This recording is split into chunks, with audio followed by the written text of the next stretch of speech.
Është absolutisht e arsyeshme, as e logjikshme, që njeriu sa nuk i pëlqen një realitet ta mohon. E mohuam, e pohuam, nuk ka rëndësi. Ai realitet ka më ndodh. Sikurse për shembull çështja e llogaridhënies për Allahut më në gjykimit. Do njerëz nuk e besojnë, do njerëz nuk kush u kthye atij, do njerëz e besojnë. Çështja e njerëzve në këtë botë. Mirë po, ata që nuk e besojnë llogaridhënien, nuk besojnë ringjallje, a do të mbetin pa u ringjall? Edhe ringjallja është vetëm për ata që besojnë?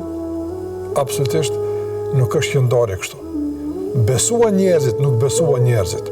U përgatitën për takim me Allahun dhe llogaridhënien, nuk u përgatitën.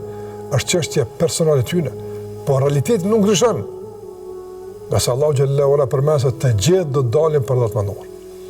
Prandaj sa më herë njeriu këndellet kashi këtyre realiteteve, aq më mirë për të. Dhe aq më tepër mundësi për ta përmirësuar orientimin e jetës dhe për të përcaktuar drejt qëllimeve të kërkuara.